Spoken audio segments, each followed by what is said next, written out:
So now that we can level up Saika to her max level, we can max out skills and all that good stuff, I can now confidently say that I think she's the best free-to-play we've gotten this year over on the JP version of the game. Granted, we have only gotten 3 free-to-plays this year, but they've all been pretty solid. You had Satanta for the collab event, then for summer we had Nocnaria, and now for Guda Guda, we have Saika. Now, I might just be a little biased since we just got her, and she is absolutely adorable. So that might be clouding my judgment a bit, but even if you believe that the other 2 free-to-plays are better than she is, she's not that far behind. Her skill set is very generic, but it's just a bunch of good stuff. Her NP is strong, her damage isn't super insane, but it's not exactly lacking. Her hits are very, very strong. She's got good NP gain. I think this is going to be one of those free-to-plays that goes down in the book as like one of those you gotta grab them. But there are also things that she could be a little bit better at. She could have a maybe slightly bigger battery. Maybe she could have like some power mods or something along those lines. But as she is right now, I definitely think she'll see a lot of use. And I know that I am probably going to grail her just because of the event alone, where she is just absolutely adorable. Just gun kicking people in the face. I mean, she's a lot of fun to play with. But before we begin, make sure you leave a like on the video, subscribe to the channel for that daily FGO content. Also, I stream FGO every Monday, Wednesday, and Friday over on my Twitch, which is linked down in the description down below. But with that little bit of shilling out of the way, let's go ahead and start diving into her kit, starting off with her hits. And as I mentioned, Firefly over here has some pretty nasty hits. Particularly, she is a quick servant with 5-hit quick cards. What is this, Jack but an archer? And then she's also rocking 0.75% NP gain, and she's got, spoiler alert, a 10-hit NP. Let me tell you, she is able to refund NP like nobody's business. I mean, the first time we were able to bring her as like kind of a friend or whatever during the event, she's just out here like refunding 60% of her NP on her arts card alone, which even though, she only has the one of them with the 3 hits, it's still going to be very good when you find it. But even if you don't find it, the quick cards are so insane that you might not even miss it.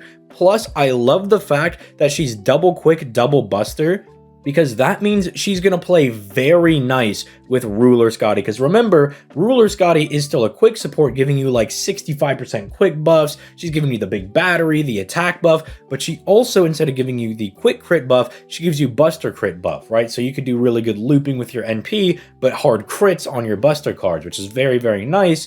Especially if you want to bring Caster Scotty and Ruler Scotty. You can make some of these servants very, very strong, essentially giving them 100% crit damage on 4 of their 5 cards. So if you are lucky enough to do some of those setups, your Saika is going to have some real teeth to her. But even if you don't, her skills, again, like I said, are very generic, are more than good enough to get the job done. And let's go ahead and start off by talking about the first one over here, which is going to give her Pierce Evasion for 3 turns. It's going to increase the entire party's crit damage by 30% for 3 turns, and bomb 30 stars on a 6-turn cooldown. The sure hit is going to be very good when going into opponents that are using dodges. I can't really think of a lot of sabers that do actually use dodge. I mean, the first one, again, that comes to mind is Fergus, but I don't know how many times you're going to be fighting him. But again, like Berserkers, say your Heracles or something like that, if he comes out as a boss, it's going to be very nice to use that against people like him. Obviously, there's a bunch of random NPC guys that you can also just use this against if they have a dodge in their skill set. I do prefer when Pierce Evasion or Pierce Invincibility or Buff Removal is kind of on your NP. That way you're always guaranteed to have it when you're going for those big damaging turns. But at least she has the capacity to bypass dodge, right? It's like better than not having it at all.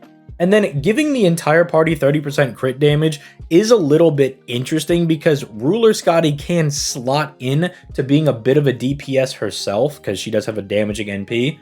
Especially if you're going up against, like, say, lawful enemies, which she has a power mod for. She can be kind of strong going into those. So, like, Saika and your Ruler Scotty can both do the crit damaging thing, which I think is interesting, especially when Ruler Scotty's providing a lot of stars and she can immediately bomb stars, plus the new improvements to Mighty Chains and the Quick Brave Chain. It just makes it a very strong opening skill. But even if you just want to use it for her own crit damage, her second skill is going to back up her own crit damage by giving her an additional 30% and a 30% quick and buster buff for 3 turns on a 6-turn cooldown. Again, just good stuff. Between the first and the second skill, she has 60% free crit damage for 3 turns, which that's 10% more than, say, your waiver crit damage buff if you need like a little bit of a point of reference.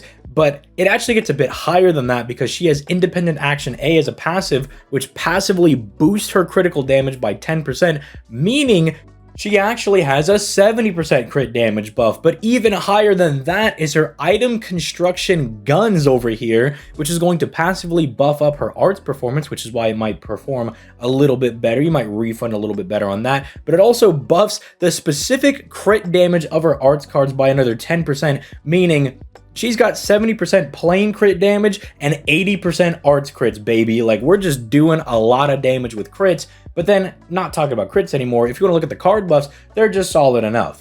Spoiler alert, these are going to be backed up by her NP, effectively saying that anytime she has this skill up and she fires her NP, she's got a quick mana burst and a buster mana burst for that turn. And again, it's free. It's not relegated to being like 3 attacks for 3 turns or anything dumb like that. She's just got it for free. This is what I mean. She's just got a lot of good free stuff going into her kit. And then even her third skill, it's just even more solid, right? She gives herself survivability for a turn. Like, she grants herself an evasion. That's something that famously the Scotties kind of struggle to do. They struggle to keep their main DPSs alive, which is why you have people like Tyra like really overcompensating for the fact that Scotty can't really protect them, like say Merlin could with like a Buster Servant or Castoria could with an Art Servant. And even though they have the, you know, dodge on their NPs that they can offer to people, or at least for the caster one, the ruler one just drains the enemy's NP. At least she does have some solid survivability, which can be very good when using her with Scotty if you need to dodge like an NP or a high damaging turn, or you want to use her as a solo servant.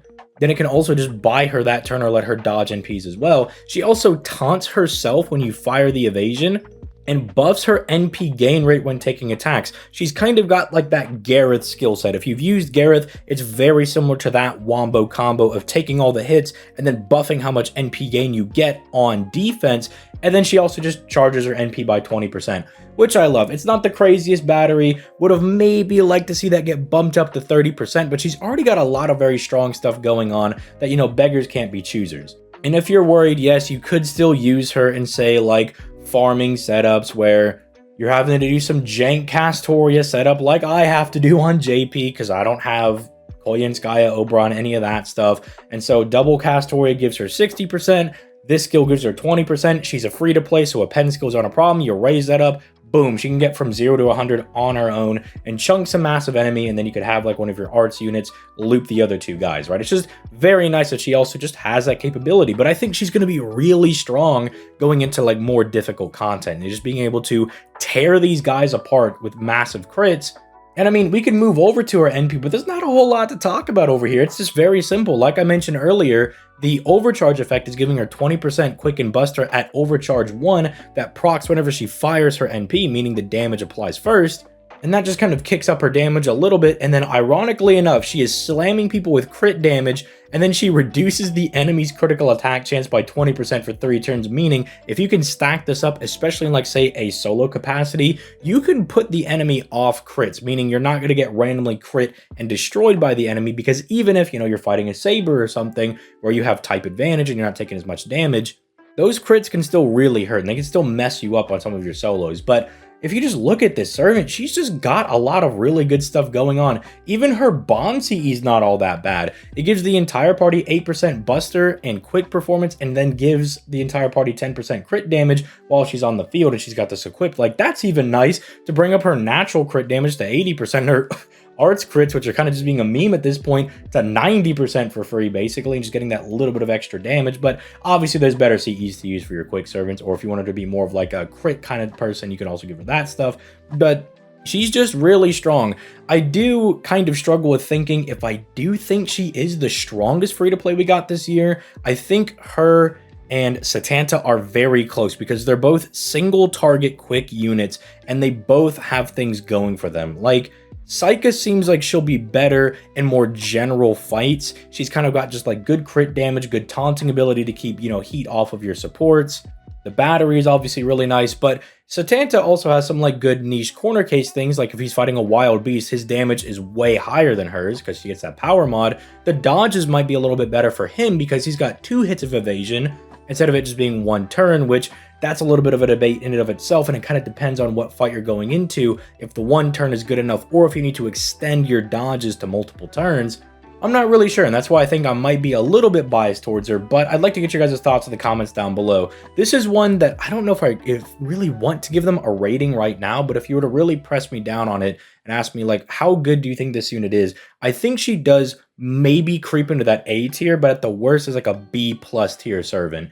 She's just missing those little things that would confidently allow me to put her into A tier, but I think she can crack in there because her crit damage is very free. Her cards are insane. Refunding and looping with her is like a dream. It is so freaking easy to do with this servant, man. It's kind of just like an updated Jack. You know, Jack's pretty much got the same style of play, which is wanting to do crits, refunding a lot off of her quick cards, high natural NP gain. It's just Jack doesn't really have real skills right now. She's a year 1 servant that they refuse to buff for some reason, and Psyche is like that, but an archer, so take that for what you will. But I would like her to have a 30% battery. I would have liked her to maybe get, like, I don't know, an attack buff or an NP damage buff, something else to kind of help out her NP damage just a little bit.